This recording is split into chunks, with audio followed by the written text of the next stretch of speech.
Douglas Bickford. It's the 26th of May, 2021. It's 6:17 a.m. here in Klamath Falls, Oregon, my hometown. I moved back. Okay. Uh, and I am teaching self-esteem on YouTube because uh, 6 year or 4 years ago now, I married into a dysfunctional family, and it was a toxic relationship between me and my wife. Okay. And the reason I got into that relationship and married her after 3 weeks, I met her on, I mean, I put an ad on Craigslist that tells you what was going on with me. Okay. I didn't love myself, and I was looking for somebody to love. Okay. And have a love relationship. But anyway, I had no self esteem, and that's why I got myself into that position. Okay. And I've been married 4 times. And every time I got married, I had no self esteem. So I got myself into toxic, dysfunctional relationships.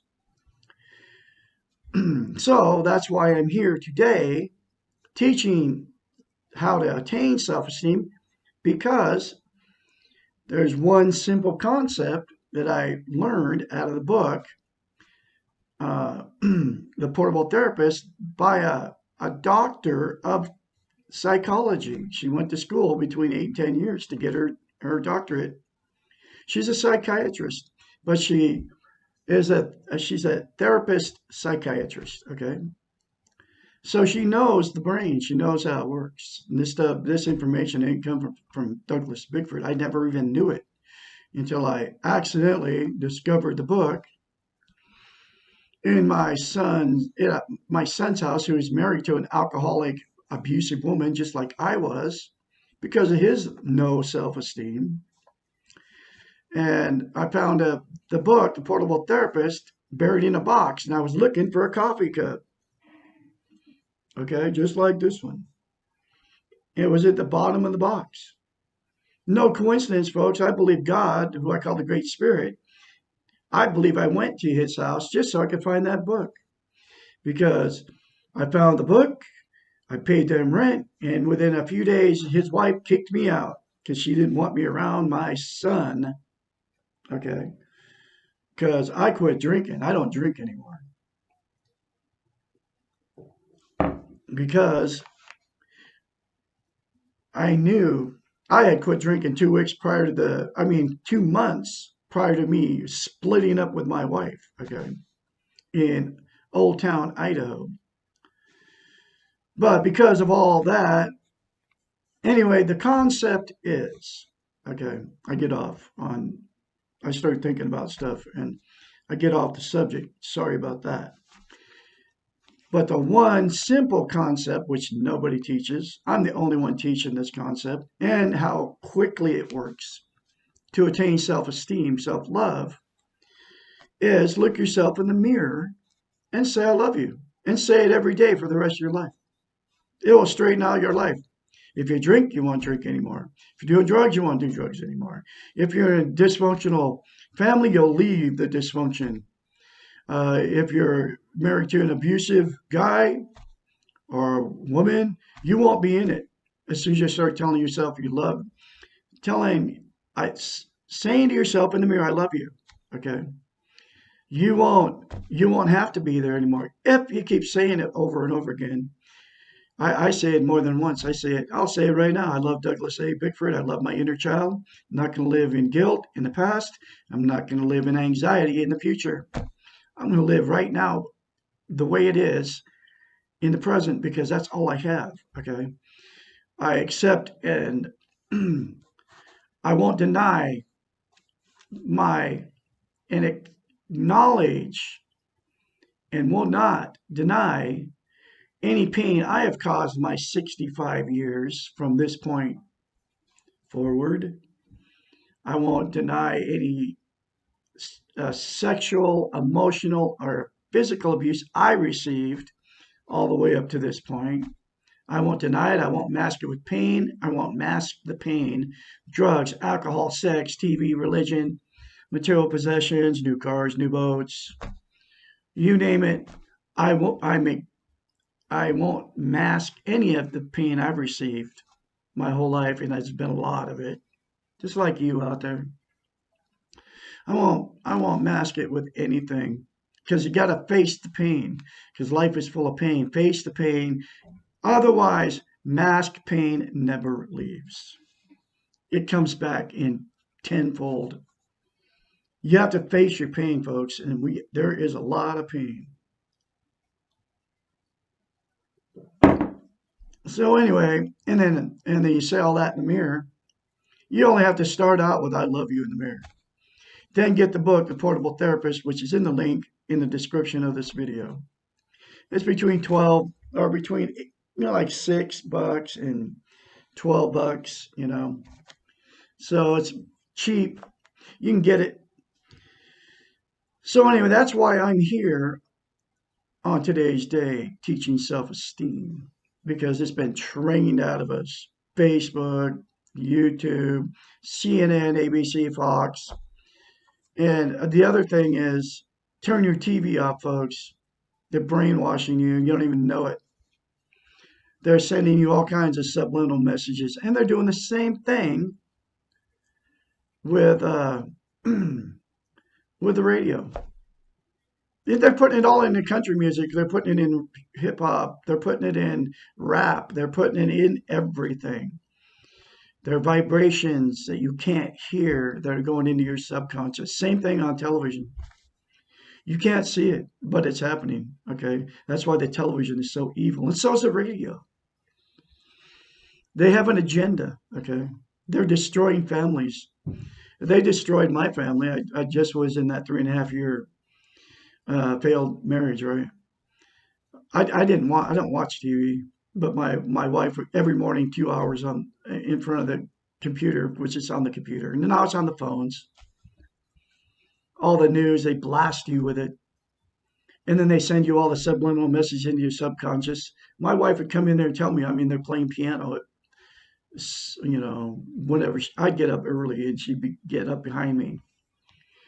And then first thing she'd do is turn on the laptop and go right to the news and just pound that stuff in her brain for 2 hours. Then she'd come in. Then she'd come in and start telling me what we need every day. I had a 4-bedroom, 2-bath house, 2,300 square foot house, 2 living rooms, 1,000 square foot greenhouse, 3,000 square foot barn, 1,200 square foot shop, 5 acres.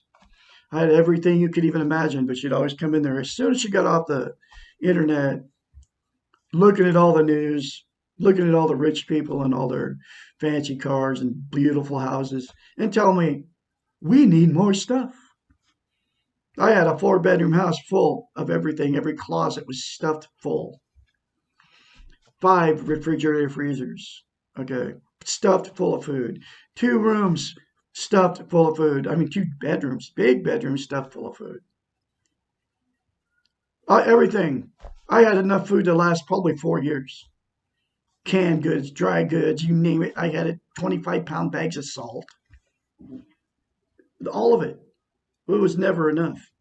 And that's what they've taught us to do through our training with the TV. That's why people hoard. That's why people have 100 pair of shoes in their closets. Okay.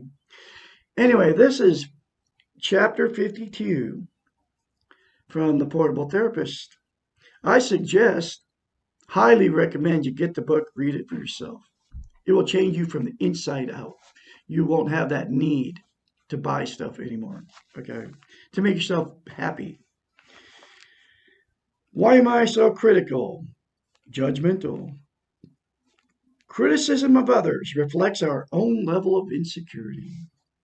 It is impossible to accept others and their weaknesses and mistakes if we cannot accept ourselves. The more unsure we are about ourselves, the more we look at the faults of others. You know what I'm talking about. I used to do it. I don't do it anymore. This is one way of excusing our own faults. We justify ourselves by criticizing others. It is as if we are saying, I'm not so bad, just look at him, he's worse, or her.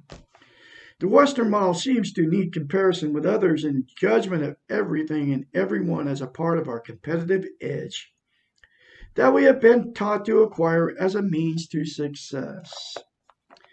We have learned to measure our success by comparing what we have relative to what others have or do. Often we criticize others to help us feel more secure about ourselves. It is easier to judge others as imperfect and focus on their weaknesses than it is to take a hard look at our own behaviors. Besides, everyone else is doing this, and criticism of others seems to be an ordinary and often interesting part of human communication. Let me tell you what he did. Ensures an interested audience, or she did. And isn't all gossip dependent on some degree of criticism or judgment? Question mark. One problem with judging others is that while it may tend to make us feel better to focus on others' faults rather than our own, and it may seem to lessen our own insecurities, it is very short-lived remedy. All too soon we become aware if we are saying all that negative stuff about someone, what are others saying about us? As soon as we recognize that we are not immune from being judged and criticized, our insecurities increase, our defenses go up, and we become even more critical and judgmental. And the negative cycle becomes more vicious. And we become more insecure, and the weak ego is in full control. Judging other people, saying bad things about them, putting people down, gossiping, comparing, being negative all contribute to the state of discouragement. No one wants to remain for a long time around discouraging people. Also, putting ourselves down, comparing and finding ourselves to be less than everyone else, putting others on pedestals so that we look bad, all are aspects of judging. But this time we are on the lower end of criticisms, and we are vocalizing our own lack of security. We become discouraging to people, to ourselves. We become discouraging to ourselves. And discouragement, either of others or self, is one of the most destructive behaviors to the human spirit. We cannot begin to do our best when we are in a discouraged state. Judgment and criticism are closely related to expectations. Generally, we criticize when we expect something to occur and it does not. It is typical to want people to do things for us or to take care of us or to be as we perceive them. And when they fall short or do not measure up to our expectations, then we feel the criticism is warranted. After all, they did not do what they were supposed to do.